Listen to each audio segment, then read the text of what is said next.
Hello friends, good morning. Welcome to my amazing Saparasa channel, Physics Universe. I hope you are all fine at your home and we are enjoying this online lectures. So guys, today's our topic is resonance. So previously discuss about many vibrations. तो उन्हीं vibrations में से हम लोग ये phenomenon ध्यान में लेंगे, रेजोनेंस. तो first of all, how can we get resonance और व्हाट इज रेजोनेंस. तो पहला क्वेश्चन है, व्हाट इज रेजोनेंस. तो रेजोनेंस मीन्स मैं कुछ फ्रीक्वेंसी से आपकी तरफ मेरी जो आवाज़ है वो आपके तरफ पहुंचेगी, मतलब विद दिस मोबाइल और कंप्यूटर स्क्रीन, मतलब स्पीकर से आपकी तरफ आवाज़ आपके कानों के अंदर जाने वाली है. तो ये आवाज़ क्यों जा रही है और आपको क्यों सुनाई दे रहा है, ड्यू टू रेजोनेंस. कैसे, मतलब कि मेरी जो आवाज़ निकालने की फ्रीक्वेंसी है और आपकी आवाज़ सुनने की फ्रीक्वेंसी है, दोनों के दोनों मैच हो रही है. दोनों मैच हो रही है, इसीलिए उसको हम लोग रेजोनेंस बोलेंगे. तो जब कभी भी frequencies are matching with the other frequency, it is called resonance. अब नॉर्मली रेजोनेंस कब मिल सकता है. तो whenever natural frequency is same as the applied force given frequency.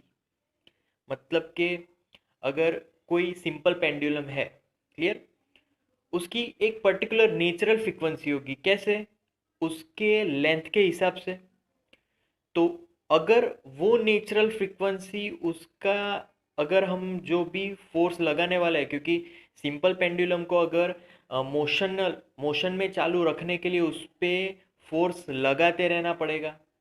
तो जो फोर्स हम लोग लगाने वाले हैं, अगर वो फ्रीक्वेंसी सिंपल पेंडुलम की नेचुरल फ्रीक्वेंसी के अगर सेम हो गई, सो उसको हम लोग बोलेंगे रेजोनेंस. तो natural frequency must have same with the external force applied frequency. तो रेजोनेंस का ये कंडीशन हो गया कि भाई नेचुरल फ्रीक्वेंसी के साथ एक्सटर्नल अप्लाइड फोर्स की फ्रीक्वेंसी भी मैच होनी चाहिए, तभी रेजोनेंस होगा. अच्छा, रेजोनेंस से इफेक्ट्स क्या मिलेगी, मतलब कि उसके रिजल्ट्स क्या है, रेजोनेंस से क्या मिलेगा. रेजोनेंस से ऑलवेज जो भी एम्पलीट्यूड होगा वो ग्रेजुअली इंक्रीज होगा, फिर वो मैक्सिमम तक पहुंच जाएगा, मतलब कि we get large amplitude value. So वहां पर बहुत ही बड़े वैल्यू वाली एम्पलीट्यूड मिलने वाला है. अब हम लोग रेजोनेंस के कुछ एग्जाम्पल्स की बात करें कि रेजोनेंस कब मिलेगा. क्लियर. तो फर्स्ट एग्जांपल, पहले तो मैं रेजोनेंस यहाँ पर लिख लेता हूँ कब मिलने वाला है. तो रेजोनेंस मिलेगा जब कभी भी natural frequency is equal to external applied force frequency. ये दोनों जब सेम होगी तब हमें रेजोनेंस मिलेगा. And then as a result amplitude will be large, amplitude बहुत ही बड़ा हो जाएगा. क्लियर. अब रेजोनेंस कौन से एग्जांपल में मिलने वाला है, इसको हम लोग समझते हैं फर्स्ट. और फर्स्ट एग्जांपल, रेजोनेंस मिलने का first example, and that is कब. तो पहला एग्जांपल है रेजोनेंस विथ ट्यूनिंग फॉर्क. कैसे, तो मैं एक सिस्टम बनाता हूँ, कैसे मिलेगा. तो ट्यूनिंग फॉर्क हम सब जानते हैं, एक चिपिया जैसा होता है. उसके बॉटम पे मैंने एक बॉक्स जोड़ दिया है, जिससे कि साउंड सोर्स बोल सकते हैं, जिससे कि साउंड निकल सके. क्लियर. ओके. अब सिमिलर वही लेंथ वाला वही फ्रीक्वेंसी वाला दूसरा एक ट्यूनिंग फॉर्क जोड़ दिया, और उसमें जो साउंड है वो अंदर आ सके, ऐसा एक सिस्टम रखा। So this is one is source of the sound and this one is receiver of the sound, ऐसा हम लोग बोल सकते हैं। ओके, अब यहाँ पर मैं ए नाम दे देता हूँ। This tuning fork is B, दोनों सेम फ्रीक्वेंसी वाले ट्यूनिंग फोर्स है। अब क्या होगा कि यहाँ पर ये ट्यूनिंग फोर्क वाइब्रेट करना स्टार्ट हो जाएगा। कैसे वाइब्रेट करेगा? जब हम लोग रबर पैड पे उसको हिट करेंगे।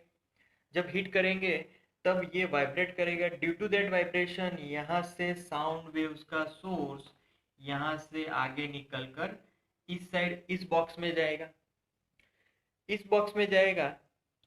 फिर अगर यहाँ पर ये सेम फ्रीक्वेंसी वाला अगर ट्यूनिंग फॉर्क होगा तो फिर ये साउंड के हिसाब से ये बॉक्स में जाने के बाद बी ट्यूनिंग फोर्क भी सेम फ्रीक्वेंसी से यहाँ पे अगर जो वाइब्रेट करे, so that is called resonance. उसको हम लोग रेजोनेंस बोलेंगे। क्लियर? तो यहाँ पर भी सेम वाइब्रेशन होनी चाहिए।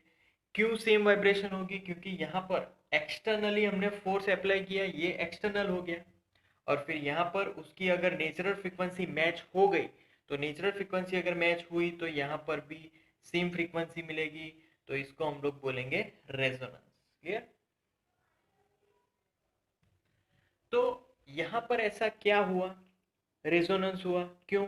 क्योंकि जो एक्सटर्नल फोर्स अप्लाई किया वही वैल्यू हमारे नेचुरल फ्रीक्वेंसी होगी। ये जो हमारा पास बी ट्यूनिंग फोर्क है, सिमिलर उसी का natural frequency which is externally force given to this by this frequency, both are same, तो ऐसे मिलेगा। अब क्यों? क्योंकि यहाँ पर क्या हुआ कि एम्पलीट्यूड सेम हो रहे हैं। मतलब कि एम्पलीट्यूड जैसे जैसे दोनों की फ्रीक्वेंसी सेम है, तो जैसे जैसे टाइम जाएगा वैसे वैसे एम्पलीट्यूड बढ़ता चला जाएगा, क्योंकि रेजोनेंस में always amplitude will be the large. So amplitude बढ़ता ही जाएगा till the maximum value it gets. Clear? So ये था हमारा फर्स्ट एग्जांपल, उसकी एक्सप्लेनेशन थी। Now second. तो अब सेकंड एग्जांपल में रेजोनेंस इन सिंपल पेंडुलम। अब उसका एग्जांपल ले लेते हैं, सिंपल पेंडुलम में कैसे रेजोनेंस मिलता है। तो उसके लिए मैंने एक रॉड लिया। Rod have P Q, P and Q point, so length is P Q. Okay, अब अलग अलग सिंपल पेंडुलम्स में यहाँ पर लगा रहा हूँ। This one is C, sorry A, B, then third one is C and the fourth one is D. Clear? Okay. अब यहाँ पर एक बात हमें समझनी है कि यहाँ पर जो A और C है दोनों की लेंथ सेम है। दोनों की लेंथ सेम है, B की लेंथ कम है, D की लेंथ ज़्यादा है। अब क्या करना है कि ये जो A है ना उसको मैं ऑसिलेट करवाता हूँ, मतलब एक्सटर्नल फोर्स दिया। अब क्या होगा?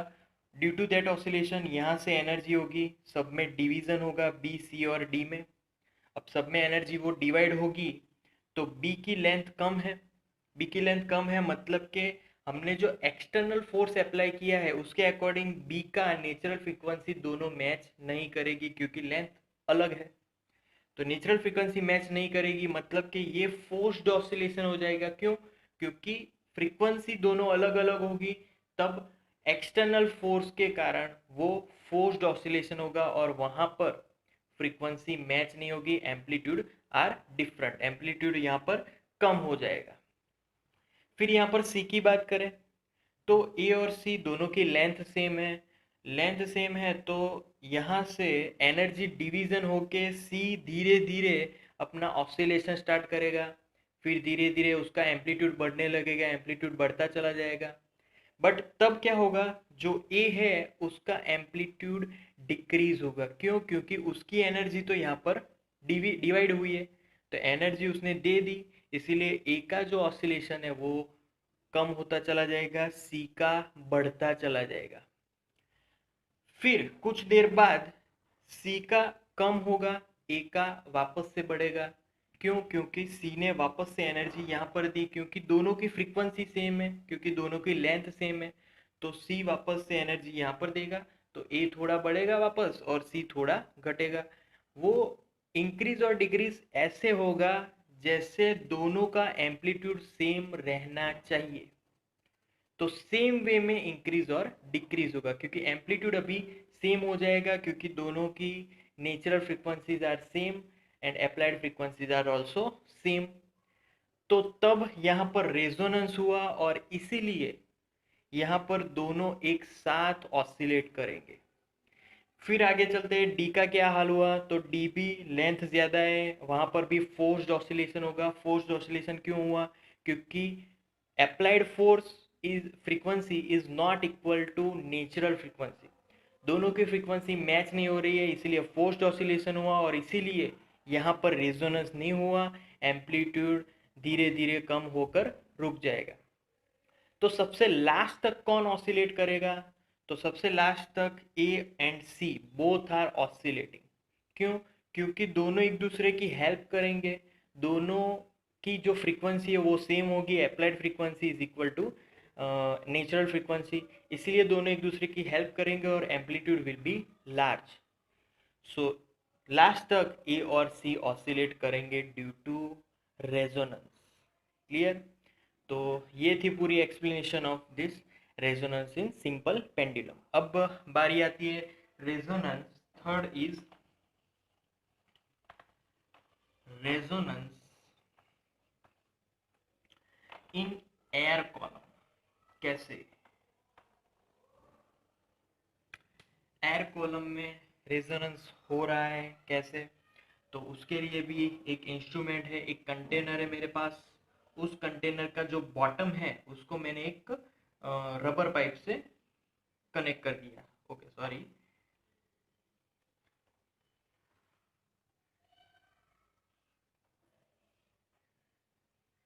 और दूसरा यहाँ पर जो एक ग्लास पोर्शन है उसको मैंने एक रबर पाइप से कनेक्ट कर दिया है। यहाँ पर लिक्विड है थोड़ा सा, यहाँ पर भी लिक्विड है। और दूसरी बात कि ये लिक्विड दोनों एक दूसरे के साथ कनेक्टेड है फ्रॉम दी बॉटम। ओके। दूसरी बात कि यहाँ पर मैंने एक स्टैंड लगाया। क्यों स्टैंड लगाया? कि जिससे मैं यहाँ पर मैं इसको जो लेंथ है, हाइट है, उसको ऊपर नीचे कर सकूं। और यहाँ पर इसको जस्ट एट रेस्ट पे रखने के लिए एक स्टैंड लगाया। क्लियर? अब क्या करना है? तो अब हमें यहाँ पर एक ट्यूनिंग फॉर्क रखना है। कैसे रखना है? तो इन वाइब्रेशन कंडीशन यहाँ पर ट्यूनिंग फॉर्क वाइब्रेट हो रहा है। ओके। अब वाइब्रेट हो रहा है तो धीरे धीरे इसका जो हाइट है वो हम बढ़ाते हैं और घटाते हैं। इससे क्या होगा कि यहाँ पर एयर जो कॉलम है उसका हाइट बढ़ेगा घटेगा। क्लियर? जब मैं यहाँ पर हाइट बढ़ाऊंगा तो वो फिर बढ़ेगा पानी का लेवल, और यहाँ पर अगर घटाऊंगा तो पानी का लेवल घटेगा। क्लियर? तो अप डाउन करके मैं वाटर लेवल चेंज कर रहा हूँ, वाटर लेवल चेंज कर रहा हूँ, और तब मैं यहाँ पर वाइब्रेशंस को चेक कर रहा हूँ। तो एक लेवल ऐसा मिल रहा है कि जिसमें जो वाइब्रेशन अगर मैं करवाता हूँ ट्यूनिंग फोर्क का, तब मुझे मैक्सिमम साउंड मिलता है। तो मैक्सिमम साउंड तभी मिलेगा जब रेजोनेंस होगा। यहाँ पर मैं अप्लाइड एक्सटर्नल जो फोर्स है वो बाय ट्यूनिंग फोर्क, एंड यहाँ पर जो नेचुरल फ्रीक्वेंसी है वो बाय वाटर लेवल, उसके हिसाब से दोनों अगर मैच करेगी तो साउंड विल बी मैक्सिमम। फिर दूसरा मैं अगर ऑब्जर्वेशन लूँ तो वाटर लेवल को कम करके लूँगा। जैसे जैसे मैं कम करता चला जाता हूँ वैसे वैसे साउंड भी डिक्रीज हो रहा है। फिर एक स्टेज फिर से ऐसा आएगा जिसमें मुझे मैक्सिमम साउंड सुनाई देगा। ऐसा स्टेज कब आएगा? तो पहला जब वाटर लेवल था उसका 1/3 करेंगे जब वाटर लेवल, तब ऐसी स्टेज फिर से आएगी, क्योंकि फ्रीक्वेंसी का एक पर्टिकुलर पोर्शन होता है कि वापस से हमें रेजोनेंस मिले। तो first frequency F and the other consecutive frequency is 3f और f/3। तो यहाँ पर जब कभी भी हम लोग applied force frequency is not equal to natural frequency मिलेगी, तब हमें रेजोनेंस नहीं मिल पाएगा। रेजोनेंस कब मिलेगा? जब applied force frequency is equal to natural frequency, दोनों अगर सेम होगी रेजोनेंस मिलेगा, और तब एम्पलीट्यूड ज़्यादा होगा। एम्पलीट्यूड अगर ज़्यादा होगा तो साउंड ज़्यादा सुनाई देगा, क्योंकि वाइब्रेशन के अकॉर्डिंग हमें साउंड ज़्यादा सुनाई देगा। सो एक तो फर्स्ट वाटर लेवल पे सुनाई देगा, और दूसरा उसका 1/3 करेंगे तब दूसरी बार वही साउंड वही मैक्सिमम इंटेंसिटी से सुनाई देने वाला है। So this is our third example of resonance in air column. So that's our topic, guys, resonance. Thank you so much for listening my video lectures till the end. Thank you so much for viewing my video lectures. Please like my videos and subscribe my channel.